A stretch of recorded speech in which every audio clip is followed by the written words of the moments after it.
This all happened around 2014 or 2015 when I was about 20. Let me give you some context first. I was studying in this beautiful seaside city in France. Everyone cycled everywhere. School, work, parties, you name it. The place felt super safe, full of tourists and students, and I'd been living and studying there since 2012. Up until the events I'm about to tell you, I never felt unsafe, and none of my friends had either. In December 2014, my boyfriend invited me to his engineering school's Christmas party. It was a big group of us, just hanging out, having fun, mingling. At some point, one of the guys, someone I didn't really know, left the party. No one noticed him leaving. A month later, his body was found in the harbor. The police couldn't figure out what had happened, and to this day, it's still a cold case. I remember checking online for updates, but there was nothing. I didn't even know him personally, but I think about it all the time. Was he alone? Did he fall in? Did someone push him? And why didn't anyone make sure he got home safe? After that, the city started to feel different, less safe. But I was 20. I didn't think about these things the way I do now. Life just moved on. Then, in early 2015, something else happened. A friend of mine was cycling home after a party when he got assaulted. He was found on the street in critical condition. His body sprawled halfway on the road and halfway on the sidewalk. His head had smashed against the edge of the curb, and his jaw was shattered. This guy was big, like not someone you'd think could be overpowered easily. Even after he started recovering in the hospital, he had no memory of what happened. No idea who attacked him or why. The police didn't find anyone. That made two people my age, people from our circles, who'd been brutally attacked for no apparent reason. But honestly, I didn't have many options. I still had to cycle everywhere. My school was 8 kilometers away, so I was biking about 16 to 20 kilometers a day, and I'd been doing that since I moved there. Fast forward to spring 2015. One night, I was cycling home from a party with my boyfriend. I was tired, maybe a little buzzed from a few drinks, but definitely not drunk. My boyfriend was being annoying, though. He kept riding ahead and not waiting for me, so the distance between us was growing. And then, out of nowhere, someone jumps at me. He just appears and kicks my bike over. Here's the thing. I'd been cycling for years. I knew my bike. I let it fall between my legs, but I didn't fall with it. I stood my ground. I resisted. It was a man. I reached down for my bike, which was lying on the ground, and grabbed the handlebars with my left hand. I was trying to lift it, but he started kicking me. My hand, my arm, over and over. It hurt, but I didn't let go. I had the handlebars now, and I was determined to lift the bike. He said something, but I couldn't make out what. Then I saw my boyfriend. He had stopped cycling and was watching me. He was a little way ahead, but he'd seen what was happening. I thought, he's going to help me. He'll step in. This guy will realize I'm not alone. It had only been 2 or 3 seconds since the man jumped on me, but those seconds felt endless. I was still standing there, holding onto my bike, when I saw it. My boyfriend turned his back to me. My heart dropped. He started pedaling away. It was the middle of the night. There was no one else around. I was completely on my own. The man kept kicking, trying to get me to let go of the bike. My hand was turning blue, and it hurt like hell, but I held on with everything I had. And then I thought about those other 2 students who had been attacked. That gave me strength. And my boyfriend, well, The sight of him cycling away filled me with pure, blinding rage. I used that rage. The man was holding some kind of glass in his hand. Maybe a bottle, I don't know. I grabbed it with my free hand and smashed it into his face. I don't know if I've ever been that angry before. It must have had alcohol in it, because whatever was inside started burning his eyes. It gave me just enough time. I got my bike upright, launched myself onto it, and started pedaling as fast as I could. He couldn't reach my hand anymore, so he kicked my bike one last time. But I didn't fall. I stayed strong, standing on the pedals. He tried to chase me, but I was faster. I pedaled like my life depended on it, because it probably did. I didn't stop until my legs went numb and I couldn't breathe. That night, I knew I had escaped something terrible. The adrenaline was so intense, I couldn't even describe him to the police afterward. I'll never know if this attack was connected to the others, but we were all on the same route. Even now, 10 years later, I can still see the look on my ex-boyfriend's face when he turned his back on me. That's something I'll never forget.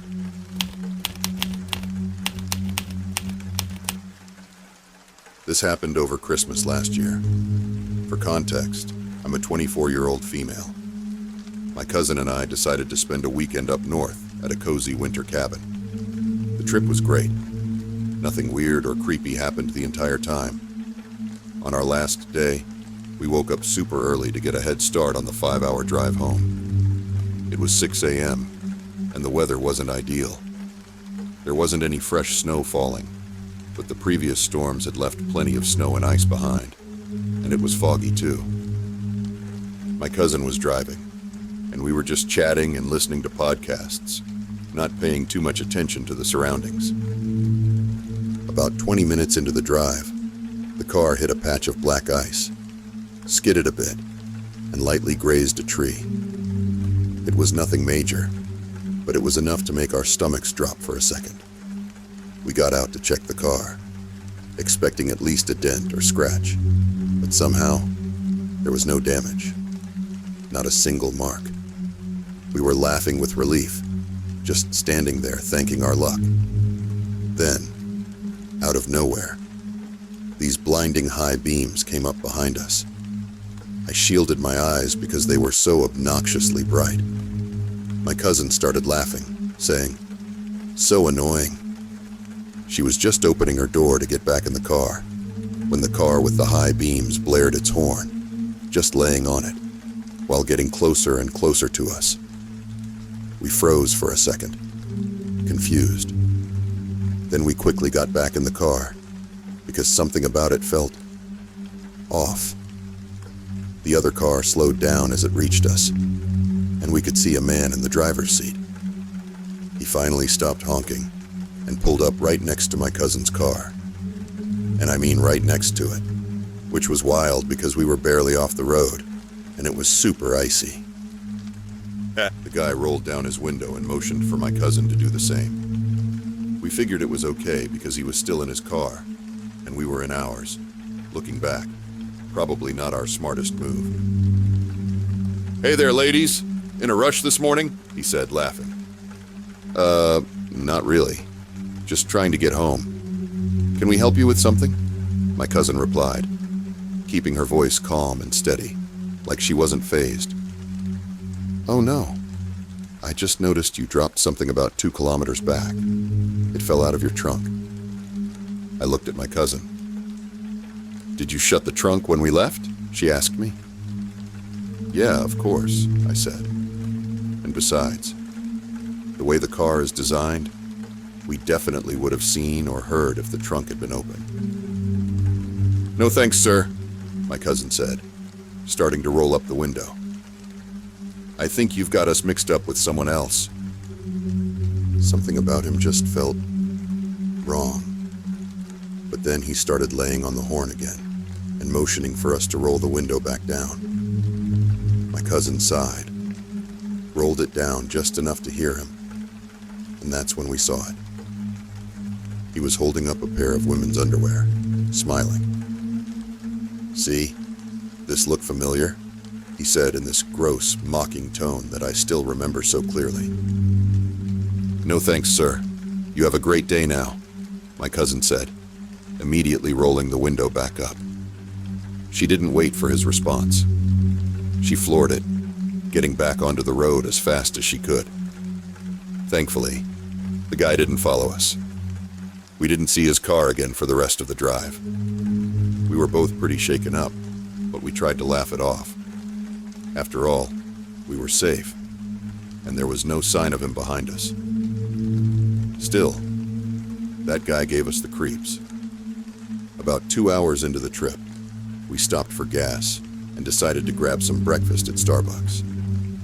My cousin and I placed a mobile order, so I was just going to run in and grab our food and drinks while she stayed in the car. It had started snowing lightly by then, and although the sun was up, it was still foggy and gloomy, making it hard to see too far ahead. I walked into the store, headed to the pickup counter, and reached for our order. Just as I was grabbing the bag, someone's arm reached over mine to grab a napkin. I flinched back immediately, startled. When I looked up, my stomach dropped. It was him. I nearly screamed. Even though I'd only seen him through his car window earlier, I was absolutely sure it was the same man. He grinned at me and said, "Look at us, just like old friends." I froze for a second, then quickly grabbed the food, avoided eye contact, and walked out as fast as I could. As I left, I heard him tell the barista, "See that beauty queen? That's my beauty queen." What the hell? I felt tears welling up. I was terrified. Outside, I nearly tripped over my own feet because I was walking so fast, trying to get back to the car. When I jumped in, I yelled, "We need to get back on the road. He's in the Starbucks!" My cousin started laughing, thinking I was joking, but then she saw my face. A few seconds later, the man walked out of Starbucks, empty-handed, no drink, no food, heading straight toward our car. He was waving at us. My cousin didn't hesitate. She started the car, and as she did, the man reached into his pocket. I thought for sure he was about to pull out a weapon. Instead, he held up that same pair of women's underwear from earlier. My cousin floored it, speeding back onto the highway. We were both panicked. How had he ended up at the same stop as us? We hadn't seen his car behind us at all. Did he take a back road? Was he following us from farther away? We had no idea. We immediately started looking for an alternate route on our Maps app, hoping to lose him. Luckily, we found one that took us through some smaller local roads. It seemed like the best option. Of course, with our luck, things got worse. As we were driving through a small town, I felt the car start to dip slightly on my side. We pulled into a well-lit gas station and realized one of the tires was losing air. We were both too scared to get out at first, but eventually, we decided to tackle it together. We filled up the tire with air, got back in the car, and it seemed fine. 10 minutes later, though, out of nowhere, a car appeared behind us. My cousin and I exchanged a look, hoping it wasn't him. But then the horn blared. That same stupid horn. And just like before, the car swerved off the road to pull up right next to us, this time on my side. He rolled down his window and started screaming at us. I was done. I pulled out my phone and called my brother-in-law, who's a cop. Yeah, I know I should have called the police directly, but in the moment, I was panicking and just trying to keep it together. My brother-in-law told us to drive to the nearest police station immediately and to call 911 so they could be ready for us. As I was on the phone, the guy suddenly slammed on his brakes. He just stopped on the side of the snowy road. We kept driving, trying to get as far away as possible, but I glanced back and saw him getting out of his car. Then he sat on the hood, just sitting there in the freezing snow, in the middle of nowhere. It was creepy as hell, but we didn't stop. We didn't want to know what he was doing, or why. With about an hour left in our journey, we decided to just push through and get home as fast as we could. Thankfully, that was the end of it. We made it home safely, unharmed, and didn't see him again. Looking back, I know we made a lot of mistakes that could have had serious consequences, but I'm just glad we got out of it alive. I still don't know how he managed to catch up to us, or why he just sat on his car at the end, but honestly, I don't want to know. To set the scene, I live in on-campus dorms at my college. This happened during winter break, when I came back a week early for Greek recruitment. Basically a week of visiting and interviewing with sororities. The campus was practically deserted. Only the girls who were rushing and a few front desk staff were around. No cleaning crew, no dining hall staff. Not even the RAs were back yet. My roommate wasn't there either since she wasn't rushing, and my floor, mostly international exchange students from China, was completely empty. It was just me. The dorm setup that week was super secure. You couldn't just walk up to your room like normal. First, you had to check in at the front desk to get your key reactivated. Then, every time you wanted to go to your dorm, staff had to swipe you past the front desk. On top of that, you needed to swipe your key card to unlock the doors to the elevator hallway. Again to call the elevator, and once more to unlock your dorm room. If your key wasn't coded to that specific tower or room, you couldn't get in. Period.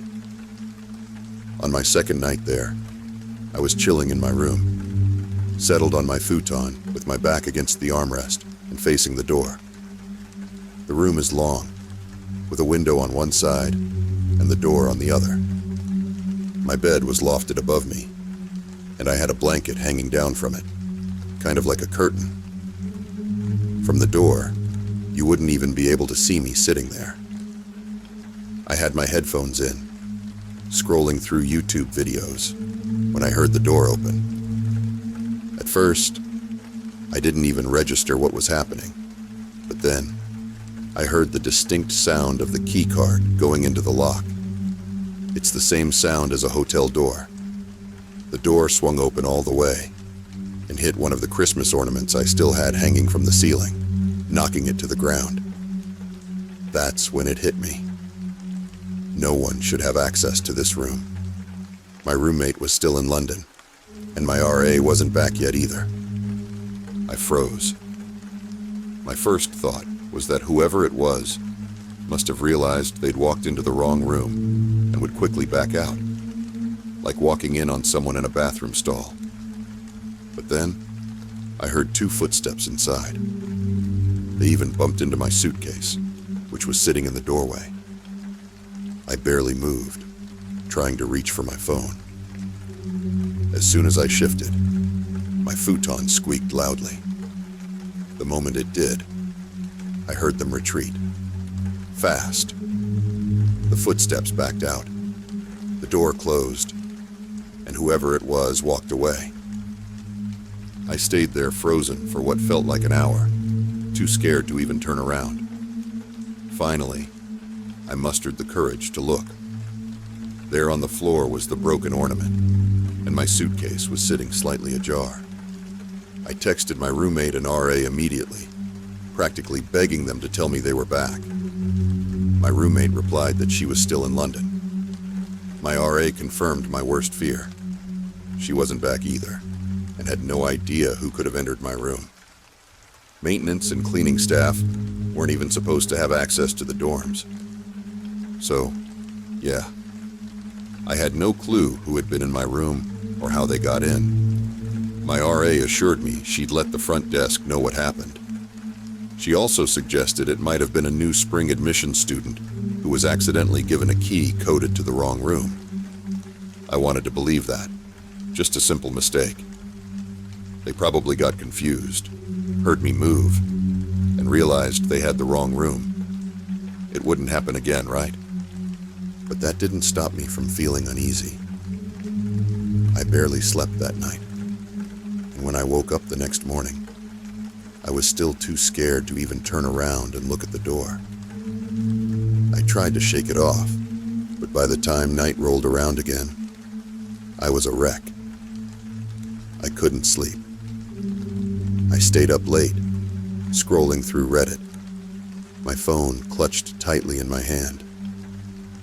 I'd even taped a piece of string across the doorframe, since I didn't have my Christmas ornament alarm anymore. I needed to prove to myself that I wasn't imagining things. Then, like clockwork, at 3 a.m., I heard it again. Heavy footsteps outside my door, the distinct sound of a key card being used, and the door opening. I froze. My heart was pounding, but I stayed perfectly still. This time, I could see the person's silhouette reflected in the microwave door. The microwave was on the counter against the window, facing the door, so the light from the hallway outlined them clearly. They were massive, nearly filling the entire doorway. They didn't move, just stood there, looming in the doorway. That's when I knew this wasn't a mistake. Whoever this was, they weren't confused. They weren't looking for the wrong room. I was convinced they had bad intentions. But if they were expecting me to be asleep, I wasn't going to give them that advantage. I hit play on a YouTube video I'd queued up, and as soon as the ad started playing, the figure stepped back. The door closed behind them, and I heard their footsteps retreat down the hallway. When I finally got the courage to move, I saw the string I'd taped over the door was broken. The next morning, I told my RA, my roommate, and the front desk what happened. All of them confirmed what I already feared. No one else had a registered key for my floor in my tower. The other students and employees who were supposed to be there hadn't even returned yet. I didn't sleep for the rest of the week. I kept my suitcase and chair barricading the door at night. Thankfully, nothing else happened after that. But even now, months later, that little 9x20 room gives me chills when I'm alone at night. Whoever comes through that door only has to take a few steps to reach my bed, and the door is the only way out.